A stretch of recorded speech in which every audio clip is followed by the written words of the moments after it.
1 2, Stefan, test 1 2 1 2.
Good evening. I'd like to call to order the Peabody City Council Subcommittee on Legal Affairs.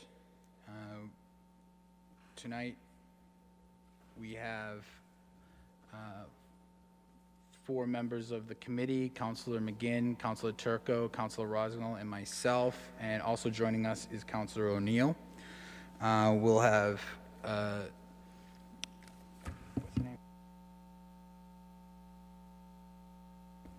Sure. We're also gonna have some folks from Unicode and Kurt Bellavance discuss some of the items on the agenda. We have 5 items on the agenda this evening, and the first item on the agenda is the update on Peabody City Code, and I'm gonna hand that over to our City Clerk, Allison Danforth. Good evening, everybody.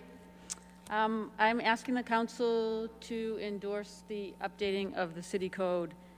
It hasn't been done since, it hasn't been recodified since 1986, which is quite some time. The last supplement was done in August of 2017. Obviously, we've made many changes since then. Anybody has any questions? I'm open. I'm not an expert, but the folks at Unicode are also present. I think Scott Horton was attending, and I'm not. Yes, yes, correct. And the Vice President of Client Services, Stephanie Rasmussen. Very good. Thank you for attending. Would you like to, Allison, do you want to have them give a brief summary on what they're going to be able to do for us? So if you want to, Scott, if you just want to give a brief summary of what you'll be able to do for us with regards to this project, and then we can take some questions from members of the committee. Absolutely. Thank you all for your time, the committee, and also Allison for putting this, kind of working on this project with us together. As I mentioned, I do have Vice President of Client Services, Stephanie Rasmussen, on board. And we do want to give you just kind of a brief overview of the recodification. And we would be working on that project. And Stephanie, I'm here. Sure. Yeah, I can take that, Scott. So like Allison had said, the code has not been updated in a couple years with your general ordinances. Now we can update the code kind of one or two ways. One, we would just, take the ordinances and codify them. But as Allison pointed out, the code has not been legally reviewed since 1986. We strongly recommend that you legally review the code every 10 to 15 years. And the recodification project would include that. So what one of our Unicode attorneys will do is we will take the code and the charter, and we will legally review it for obsolete provisions, for internal conflicts, and for any issues with state statutes. I'm sorry, I don't mean to interrupt you. This is Ryan. We're not including the charter in this. This is just the city code. I just want to be clear on that.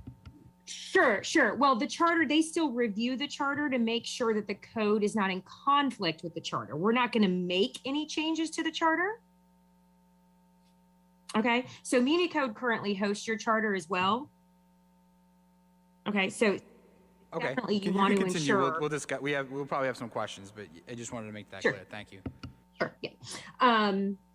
So they'll legally review the code and provide Peabody with a legal memorandum with all of their findings.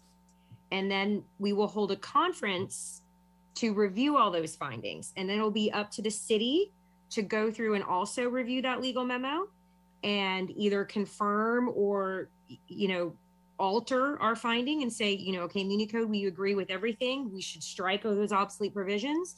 Or if we have a recommendation, maybe there is a conflict between two sections or two chapters of the code, and Unicode would say that we recommend you merge these two chapters together, or they might recommend, that we strike it out of chapter 7 and move it into chapter 4, something like that.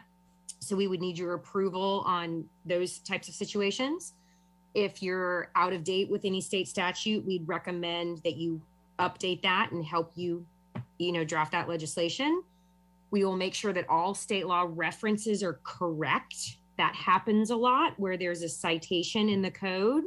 It could just be in a footnote, or it could be in the body of the code that references a state statute. And if that has changed over the years, we'll go in and update those and, of course, point those out to you. And of course, we'll codify all the ordinances that haven't been codified since 2018. That's all included in that project. You will still be adopting ordinances while we're working on the project. You'll still send those to us and we'll still include them until we have a cutoff date. Usually the cutoff date is once we've given you a set of proofs to review, and those set of proofs are going to include everything. So every change, everything we delete or update, all going to be notated in those proofs.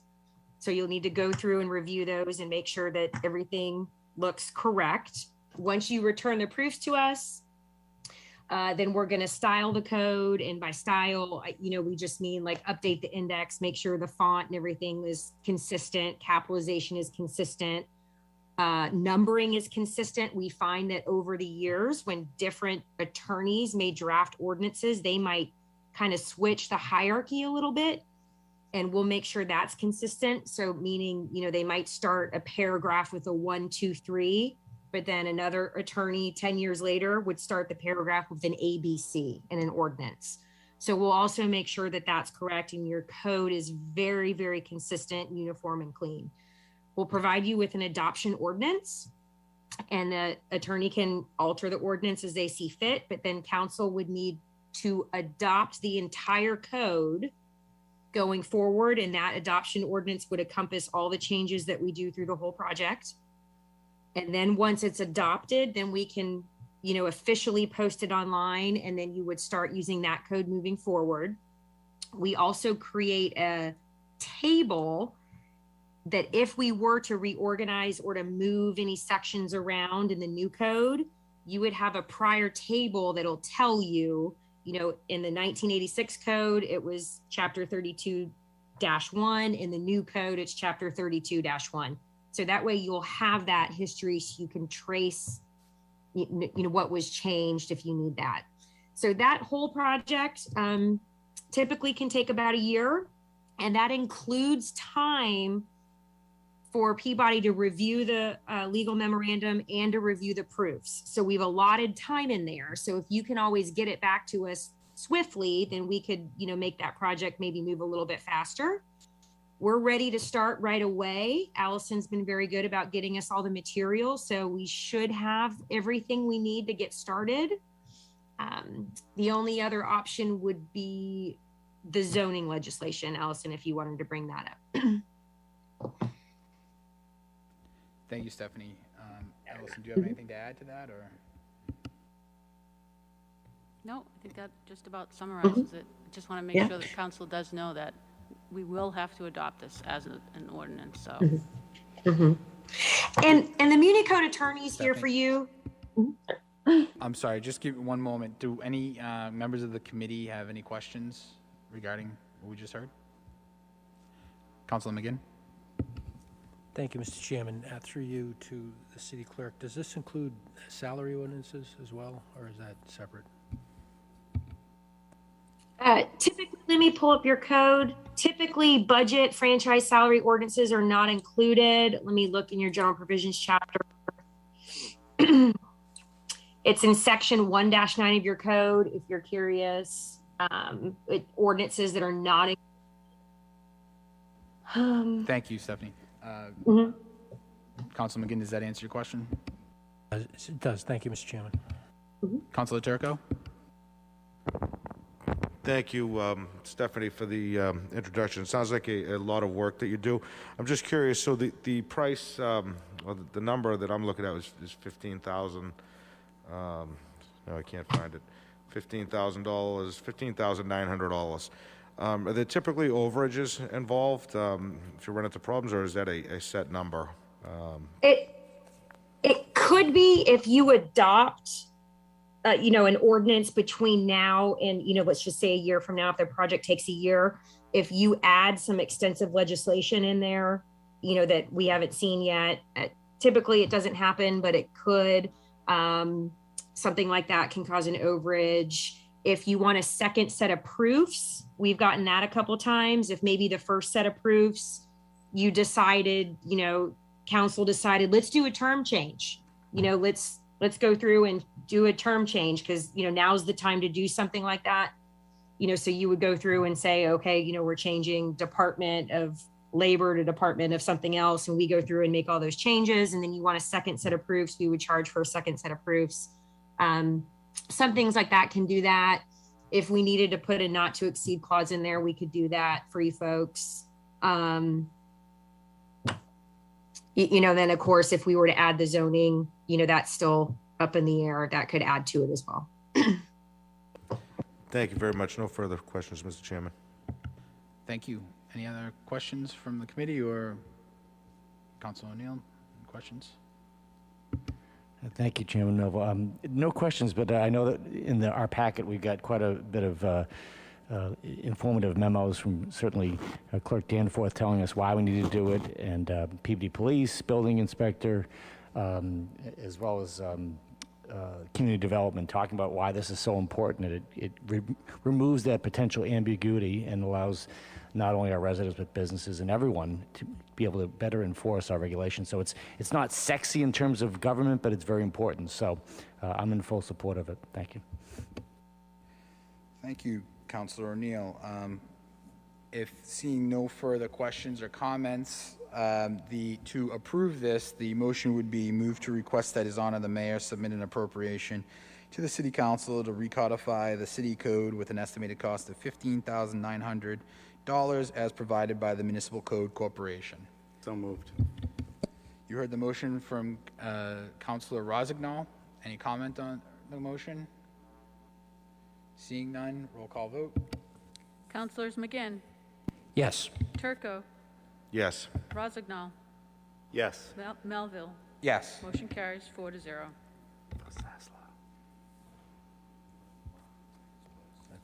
Thank you, Stephanie and Scott, for coming this evening. We appreciate your time, and we look forward to working with you. Thank you, Thanks so Council. We much. We appreciate your look time forward as to well. working with you in Peabody too. Okay. And thank you, Allison, for bringing this to our attention and organizing all of this. As always, great job. Next item. Oh, Councilor Turco. Thank you, Mr. Chairman. Thankfully, it wasn't an issue in the last vote, but could we add Councilor O'Neill to take Councilor Sasslow's place on the committee so that we have an odd number?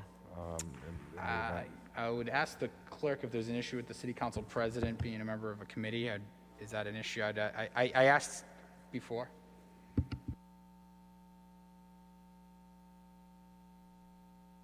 there an issue with that? I'm not aware of one. Seeing that there's not an issue, if Councilor O'Neill, you can fill in for Councilor Sasslaw, so we do have that odd number vote as we move forward. Thank you.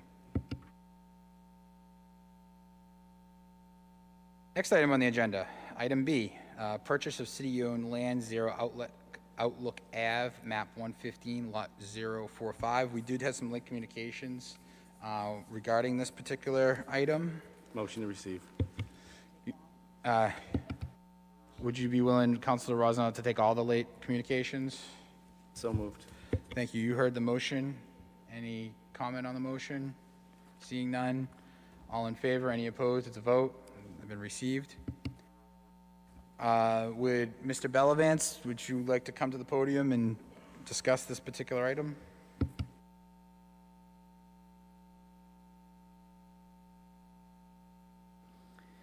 Good evening. Kurt Bellavance, Director of Community Development for the City of Peabody.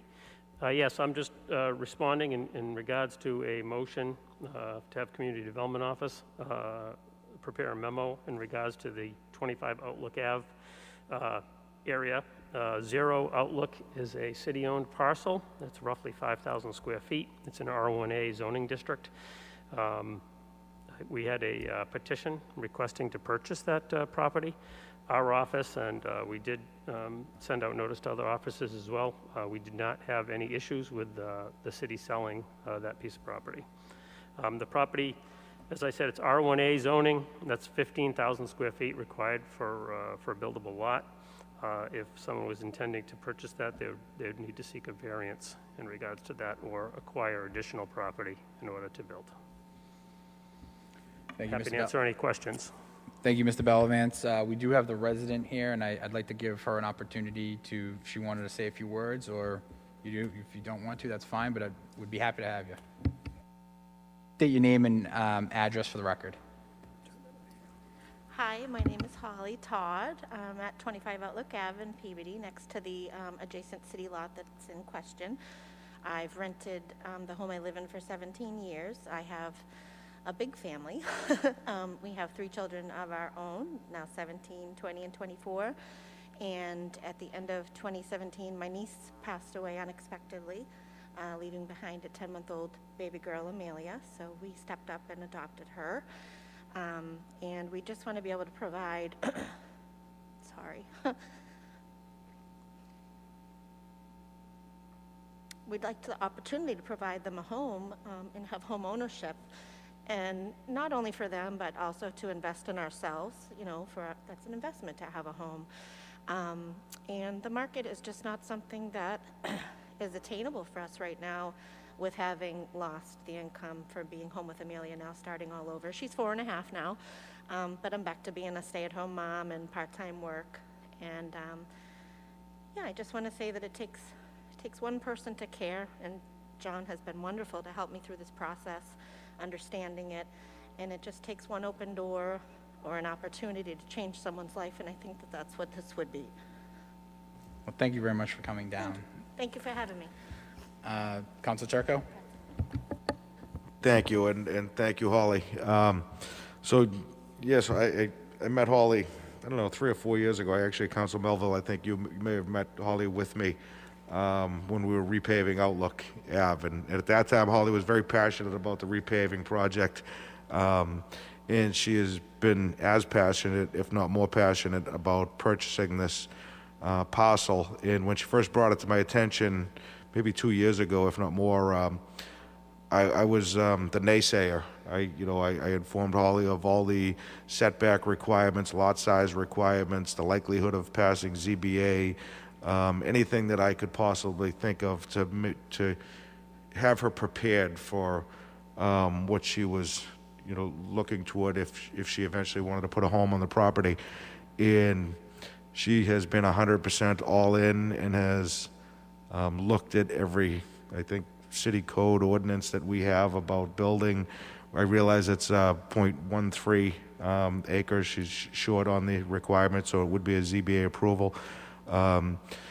She took that one step further and actually looked at acquiring a parcel that's privately owned by somebody in Florida that she may be able to combine to make it a buildable lot.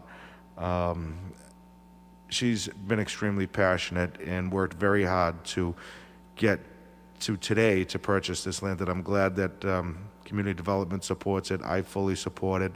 I hope that we're all here to support Holly in the future, because I think you still have a little bit of a road to toe here. You do have several city boards to go to, she has 2 proposed schematics for what would be built on the property. One, if she can only have this one parcel. 2, if she's able to purchase the second parcel and combine the 2. And I think everybody here will be there to help you move forward. 17 years as a resident of Peabody, she has cared for that lot for all 17 years of it. It's not an abandoned parcel that is in blighted condition. She's made sure that it looks stellar. So, Holly, for that, thank you, and as I said, we'll all be here to help you. Council McGinn? Thank you, Mr. Chairman, and thank you, Councilor Turco, for the background on this. I'm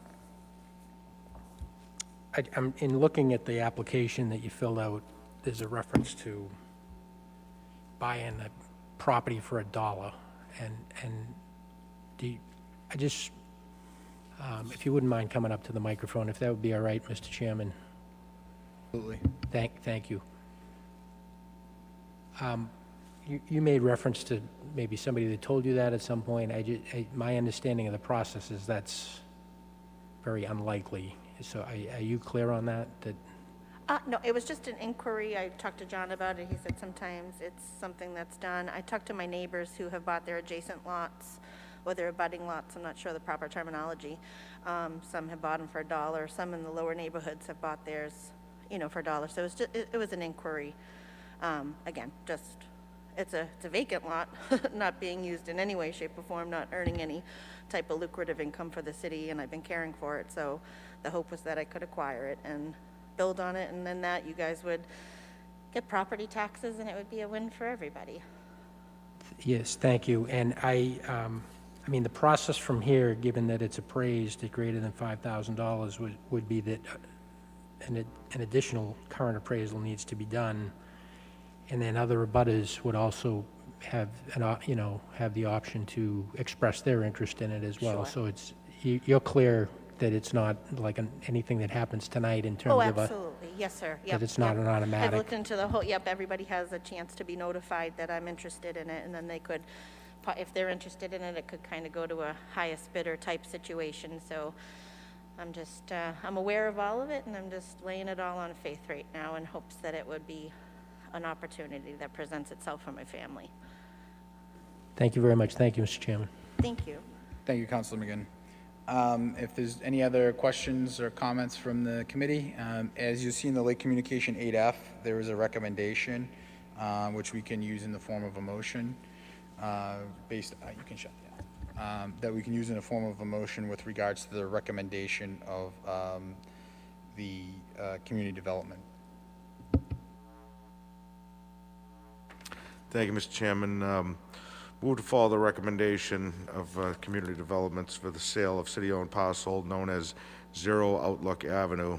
The sale of this parcel should be referred to the city clerk's office for notice to abutters in the event any interest in the purchase of the parcel, and ask for the purchasing department to work with community development department to issue an RFP or other legal means to dispose of the property. So moved. Thank you, Councilor Turco. You heard the motion. Councilor McGinn? On the motion, through you to Councilor Turco, because that next sentence syncs up with the process about a survey and being at owner's expense, I think it's important to include that. Thank you, Councilor. I actually missed that last line. Mr. Chairman, and add to the motion, any surveying or legal work needed for preparation of sale of the property should be completed by the applicant at their expense. So moved. Thank you, Councilor Turco. Thank you, Councilor McGinn. Any questions or debate on the motion? Seeing none, roll call vote. Councilors McGinn, Yes. Turco, Yes. Rossignol, Yes. O'Neill, Yes. Melville. Yes. Motion carries 5-0. Thank you very much. Good luck with everything. Best of luck with this. Okay. And we're moving on to item C, easement for Bartholomew Street layout. Kurt, could you come to the microphone and discuss this and what the current status is? Oh, yes, good evening again. This matter was referred to our office, and we're working right now with the city solicitor in regards to the legality of the acceptance of the easement. But from personal experience, I've seen this happen in several other communities where once they do a corrected survey and they determine a roadway layout, there's typically a request either from a city or town or the abutter of the property to make that correction. In this case, there's an easement they're seeking to have put on a plan so that the actual roadway is going through an allowed area, which would be the easement along adjacent to Bartholomew Street. So right now, our office does not have any issues with that, and we've passed that along to the city solicitor. As of this morning, I had not heard back in regards to them reviewing it, but I know as of last week, they were working with the owner's attorney, Mr. Jack Kelty, on that property and making sure that the language was correct and that would be presented back to the city. Thank you, Kurt. Any questions from the committee? Councilor McGinn? Yes, Mr. Chairman, through you to Mr. Bellavance. So is your expectation of where we go from here, the solicitor will communicate something to you and then your office will communicate it, or would it make more sense for us at this point to request information directly from the city solicitor and take you out of the middle of it? I would expect that the city solicitor would reach back out to the city council and leave me out. Thank you, Mr. Bellavance. So, Mr. Chairman, do you want a motion to take it in that direction? Well, since it's current, we have discussed this previously, Kurt and I. This is currently with the city solicitor. I was going to just do a report of progress, and then if necessary, if we don't get anything after the next meeting, we can always make a motion to report. I know Don Kahn is aware of this, and he has been, Jack Kelty, the attorney representing the property owner, has also been in communication. So I wanted to just make sure I got this out in front of the committee so that they're aware of the current status, and then we can do a report of progress. Thank you, Mr. Chairman. That makes perfect sense. Thank you. Any other questions from members of the committee on this particular issue? All right, seeing none, we're going to move on to item D, right of first refusal, 156R Bartholomew Street. Good evening again. The item before you this evening, 156R Bartholomew Street, is a property that runs along Bartholomew Street. It does not have direct access onto Bartholomew. It's approximately 2.5 acres. But we've taken a look at this piece of property and have made the determination that it is something that we should be interested in, we should pursue. There are adjacent properties that do have access to Bartholomew that are roughly the same size or larger. Our concern, I guess, or our interest is that if this lot was combined with other pieces of property, then that would give a potential developer opportunity to create a new subdivision. Many of you are probably aware of the Boulderwood subdivision and the site work that had gone into progress to develop that site. Our fear is that the same type of work would be done at this location if someone was to acquire all of this property. The owner has shopped it around and actually was talking to a developer about this parcel. For unforeseen reasons, it did not take place. I did reach back out to the owner of the property and asked if he was still interested in selling to the city. He is. So we're interested in purchasing that property. So I'm just to update the committee. Would like to pursue that avenue with a consideration of the subcommittee. So Turco?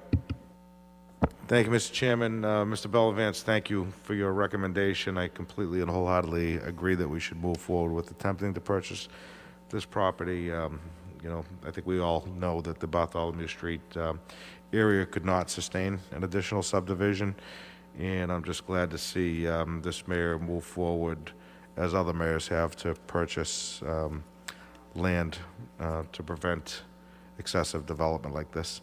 So again, thank you, and I wholeheartedly support it. Council McGinn? Thank you, Mr. Chairman. I too am in full support of pursuing this property, and I think utilizing the CPC mechanism as suggested in the community development memorandum makes perfect sense. So I would fully endorse that approach. Thank you, Mr. Chairman. Thank you, Council McGinn. Any Councilor Rosenau? Thank you, Mr. Chairman. Through you to Mr. Bellavance. Is there a dollar amount that you're looking for to purchase? Is this a bidding process? How does that acquisition transpire? Thank you. Typically we would go by the assessed value. The city can purchase property up to 25% more than the assessed value of that property. This owner is willing to sell the property for less than the assessed value. So we were happy to hear that. That makes things a little bit easier on our end. I thought the value of the price was good. It seemed to be a decent offer back to the city, and something that we definitely wanted to pursue. Perfect answer. Thank you. Thank you from members of the committee. Just, Mr. Bellavin, is there a particular reason? Was this out of the kindness of his heart he wants to sell this? Why is he either going at assessed value or below? I think it's just something the owner has moved out of Peabody. He originally, I believe his property was on Bartholomew. This is a back parcel that he had bought. He's moved. He's not interested in holding on to that property anymore. As I said before, it has no access to Bartholomew Street unless it's combined with adjacent property, so it's not as valuable to him anymore. Thank you. And are you looking for a motion or any sort of action by the committee to this evening? I was thinking about that earlier. I know that you probably know the process better than I do with the city going forward and acquiring land, but there would be, I'm guessing, some transaction or some, whether it's a purchase and sale, something signed with the owner and the mayor for us to be able to pursue the purchasing of that. I would seek community preservation funding for that. I feel confident that they would support the purchase of open space. If that's not the case, it's something I think we would still want to consider through the budget about purchasing as well. Thank you, Mr. Bellavance. Councilor McGinn.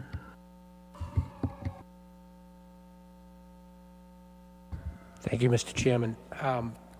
Yeah, I was wondering about the motion as well. And, you know, if we made a motion endorsing this recommendation, that would take it out of committee. Questions or comments from members of the committee? Councilor McGinn. Thank you, Mr. Chairman. I would move to recommend that the committee endorse the approach advocated by community development in a memo from community development dated September 1st, 2021. So moved. Thank you, Councilor McGinn. You heard the motion. Any comment on the motion? Seeing none, roll call vote. Councilors McGinn, Yes. Turco, Yes. Rossignol, Yes. O'Neill, Yes. Melville. Yes. Motion carries 5-0. Thank. But I believe, I agree with you that it's more appropriate that this be handled in finance.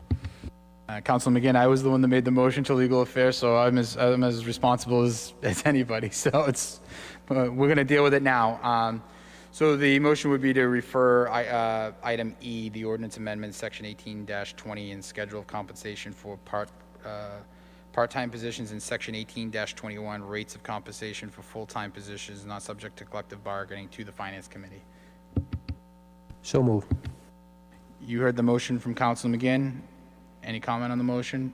All in favor? Any opposed to vote? And we have just two more things I just wanted to touch on with the subcommittee that are within the committee but not on the agenda, and they are brief. Item 8H was, we had a subcommittee meeting 2 months ago in which there was a discussion about organizing events at the Wiggins. And Kurt was not here for that meeting. There was some question of between how they were going to organize events. There's a letter from Kurt with regards to that they're basically with the current situation of events and COVID, that there's a, Kurt, I'll hand it off to you for a quick summary of what we talked about and what you wanted to just bring up so the committee is informed. Yes, thank you.